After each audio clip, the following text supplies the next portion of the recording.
है मजदूर अधिकार संघर्ष अभियान। आज से 6 साल पहले हम लोग जो यहाँ बैठे हुए हैं, इससे ज़्यादा लोग कॉमरेड एस.बी. राव उसमें मुख्य थे और बहुत सारे साथी थे। हम लोग मिलके ये मंच बनाए थे दिल्ली में 28 अगस्त 2016 में, और तब से 6 साल हम लोग मासा के तरफ से एक मंच के रूप में अलग अलग संगठन, लेकिन हमारे पूरे देश के पैमाने पर हम लोग एक ही मंच के नाम पे काम करते हैं। आज की डेट में हम लोग 16 संगठन, 16 ऑर्गेनाइजेशंस आर देयर। 16 संगठन देश का अलग अलग स्टेट का, मान लो 16 स्टेट तो है ही, उससे ज़्यादा भी होने वाला है। मेरा ऐसा लगता है कि हमारे अभी मासा का जितना कैंपेन चल रहा है, कुल मिला के 20 स्टेट में, हमारे देश के 20 राज्य में हम लोग अपना संगठन का कुछ ना कुछ काम कर पा रहा है। और इस हालत में जब हम लोग पहले, जब ये कानून बदलाने का बात नहीं आया था, उस समय में ही हम लोग एक मांग उठाए थे। जो हमारा एक बेसिक मांग था वो है कि मजदूर हितों में मजदूर कानून बनाओ। ये लेबर कानून जो बने हुए हैं आज, वो तो मजदूर को कृतदास बनाने के लिए बने हैं, दास बनाने के लिए बने हैं। लेकिन हम लोग 2016 में ये बात उठाया कि मजदूर हितों में मजदूर कानून चाहिए। हमारा दूसरा मांग उस समय ऐसा था कि ठेका मजदूर जैसे काम करते हैं, हम लोग पूरे देश के पैमाने पर देख रहे हैं कि सारे जो परमानेंट काम है वो छीना गया, और सारे परमानेंट काम में आज कॉन्ट्रैक्ट मजदूर काम करते हैं। बहुत कम पैसा में, कम मजदूरी में काम करते हैं। रोजगार बहुत कम है और कोई राइट्स भी नहीं है, अधिकार भी नहीं है। ट्रेड यूनियन अधिकार बोल के जो बोला जाता है वो सब कुछ नहीं है। तो ये ठेका प्रथा दुनिया से, हमारे देश से खत्म करने के बाद, मासा के तरफ से ठेका प्रथा को पूरी रद्द करने का बाद हम लोग उठाए थे 2016 साल में। और उस समय हम लोगों ने मिनिमम वेज का सवाल भी उठाया कि पूरे देश में कोई मिनिमम वेज चाहिए, और ये मिनिमम वेज लेके हम लोग ये मांग उठाए थे उस समय कि हर मजदूर का 22,000 मजदूरी चाहिए, न्यूनतम मजदूरी 22,000 रुपया चाहिए। ये हमारा महीने का डिमांड था, और सारे डिमांड था। बाद में हम लोग 17 दफा डिमांड शीट बना के उसको लेके भी दिल्ली में प्रोग्राम किया। 2019 साल में संसद मार्च किए थे 2019 साल में। लेकिन अभी ये लेबर कोड जो आए हैं, जो 4 लेबर कोड आए हैं, आप लोग सभी जानते हैं कि हमारे देश में ब्रिटिश का जमाना से लेबर कोड चल रहा, लेबर कानून चल रहा है। और हमारा देश में जो ट्रेड यूनियन बनाने का कानूनी अधिकार है, ये अधिकार शुरू हुआ था 1926 में, जब ब्रिटिश लोग हमारे देश को, तो क्या ब्रिटिश लोग बहुत अच्छे आदमी थे, इसलिए हम लोग को ट्रेड यूनियन अधिकार दे दिए थे। 1926 का बात है, तब हम लोग का ट्रेड यूनियन बनाने का अधिकार मिला। 1920 में हमारे देश में पहला सेंट्रल ट्रेड यूनियन बना, जिसका नाम उस समय AITUC था। और ये सारे चीज जो आगे बढ़ा, तो देखा जाएगा कि 1947 के पहले ही कुछ राइट, कानूनी अधिकार पूरे देश के मजदूरों के लिए मिला, कानूनी तरीके से मिला।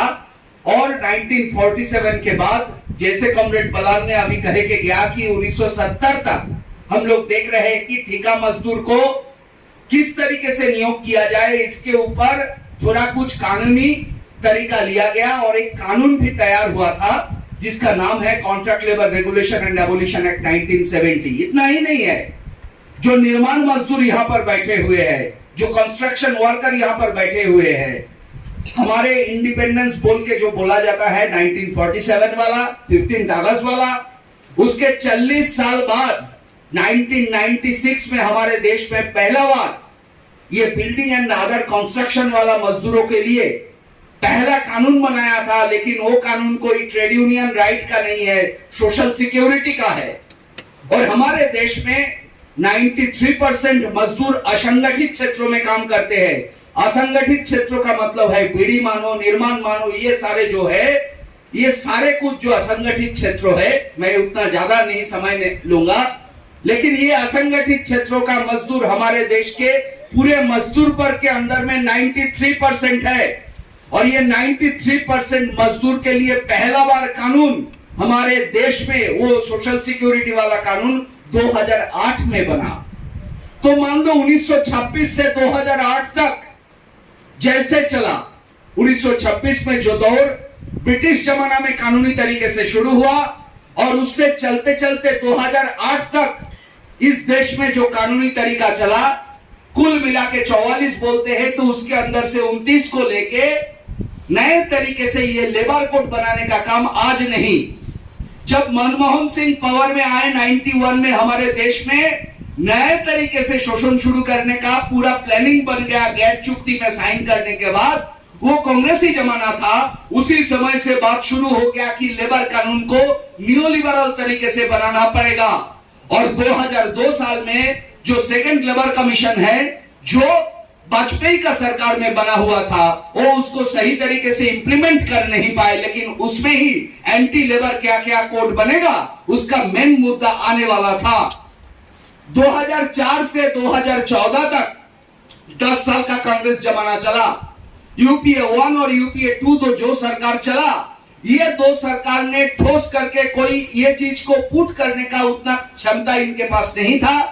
पहले वाला में थोड़ा बहुत रुकावट भी थे और सेकंड वाले में ये लोग अपने गलती में ही इतना फंस गए कि मनमोहन सिंह का सरकार का ये औकात ही नहीं था कि किसी तरीके से पूंजीपतियों के लिए ये बनाएगा। हम लोग देखते हैं कि 2014 साल में जब लोकसभा चुनाव होने वाला है, उसके पहले ही हमारे देश के 100 सीईओ, जो सारे बड़े कंपनी, मैंने जो एमएनसी है, जो मल्टीनेशनल कंपनी है, उसका चीफ है, उसको सीईओ बोला जाता है, ये सब मिलके एक अनाउंसमेंट कर दिया कि हम लोग देश में एक ही लोग को प्राइम मिनिस्टर सीट में देखना चाहते हैं, उसके नाम नरेंद्र मोदी, क्योंकि वो विकास पुरुष है, वो विकास करेंगे। और इसी से 2014 का बाद मेक इन इंडिया से शुरू होके ईज टू बिजनेस बोल के जो सब सारे बात आ गया, ये है नया तरीका पिछले 7 साल का, जिसके कारण से अभी ये कोरोना पीरियड में हम लोग देखे हैं कि लेबर कोड, ये दो जो संसद है, लोकसभा और राज्यसभा, दोनों में पास हो गए और प्रेसिडेंट रामनाथ कोविंद उसमें साइन भी कर दिया गया। अभी करीब हमारे देश के 7 राज्यों अभी बाकी है जहां पे रूल्स नहीं बने हैं, और सेंट्रल रूल्स भी ये लोग बोले थे 1 जुलाई 1 जुलाई से इसको चालू करेंगे। ये जो जुलाई महीना आज 31 तारीख है, तो इन लोगों का अनाउंसमेंट था कि पूरे देश में ये कानून चलाने के लिए जो रूल्स बनाना पड़ता है वो 1 जुलाई चालू हो जाएगा। कर नहीं पाए 1 जुलाई। इस हालत में मासा के तरफ से ये लेबर कोड को लेके कई महीना पहले हम लोग बंगालोर में 2 दिन का एक वर्कशॉप किया।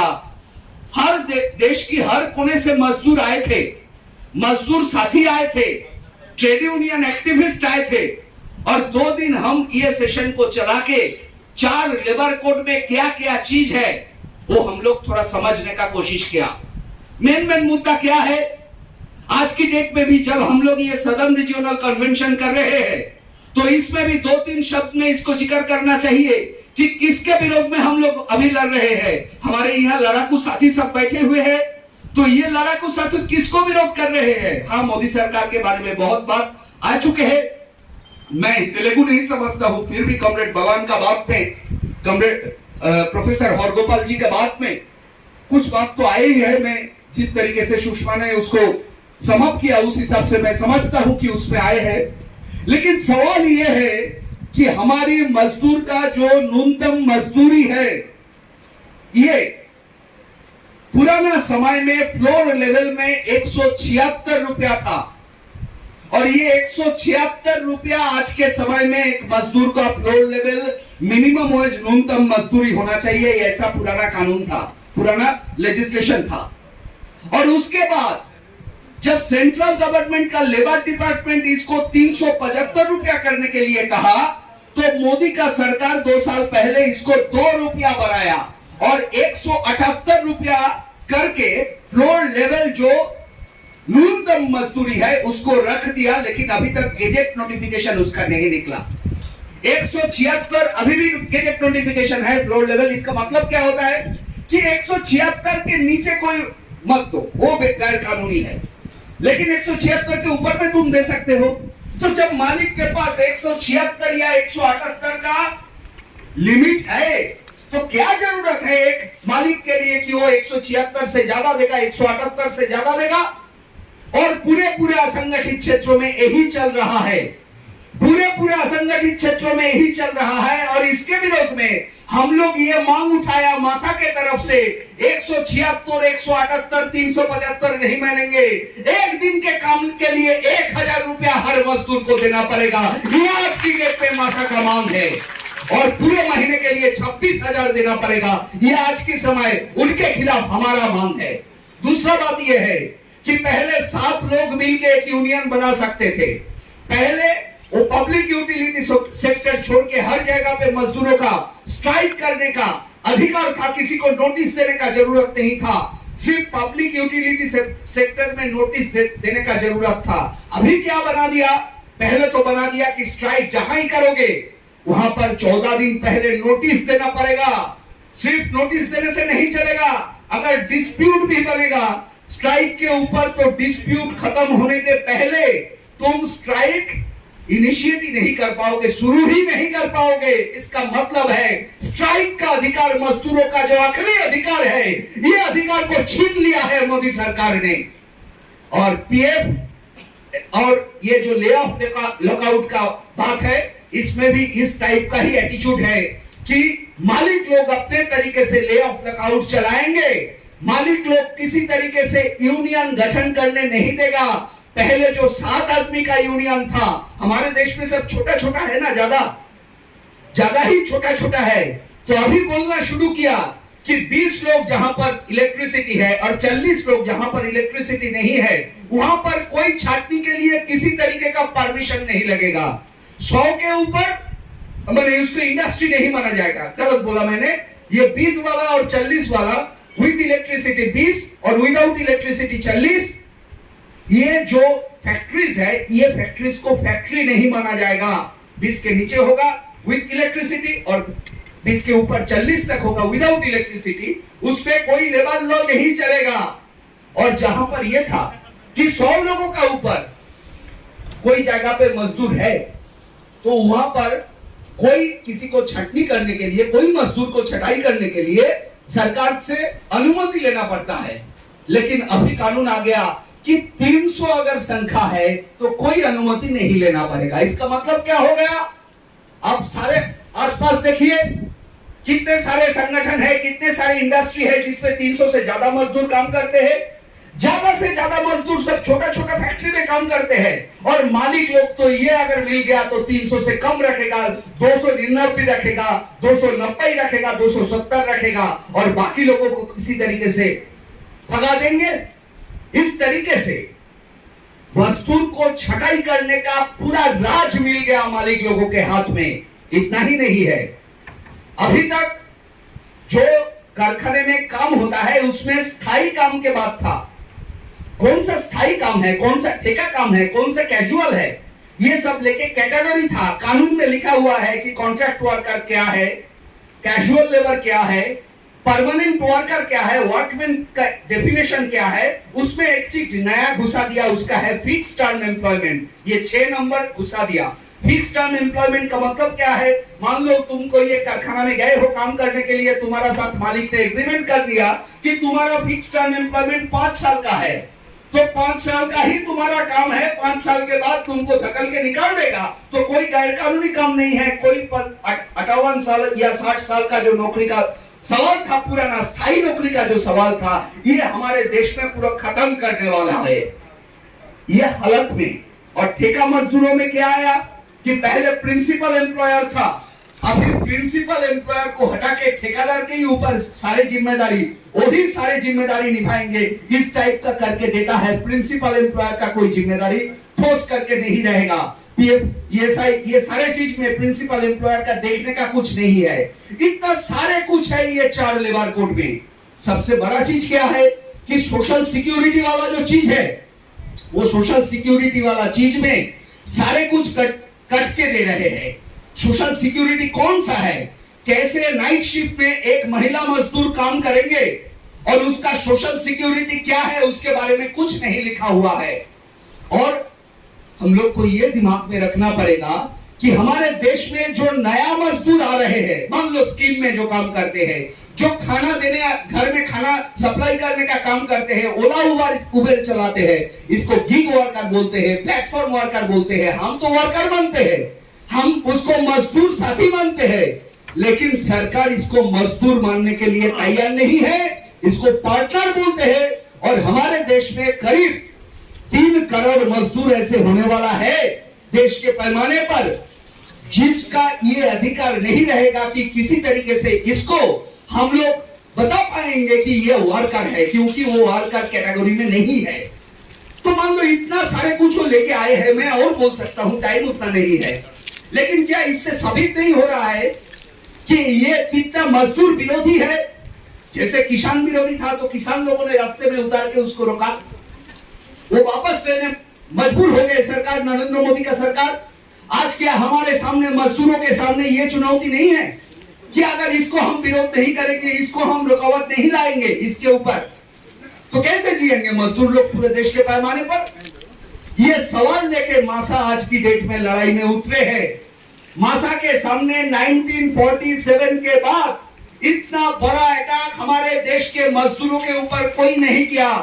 ये अंबानी अदानी का जो राज चल रहा है मोदी का साथ मिला के, और उसके पीछे जो आरएसएस है, जो हमारे देश को हिंदू राष्ट्र बनाना चाहते हैं, दलित को मारना चाहते हैं, मुस्लिम लोगों को मारना चाहते हैं, यहाँ पर एक ब्लाइंड जातीयतावाद बोल के, जो नेशनलिज्म बोल के जो हम बोल सकते हैं, एक ब्लाइंड नेशनलिज्म को आम जनता के अंदर में फैला के वो अपने बीच में एक लड़ाई झगड़ा बनाने का स्थिति बना दे रहे हैं पूरे देश के पैमाने पे, मेहनत कश जनता के अंदर में।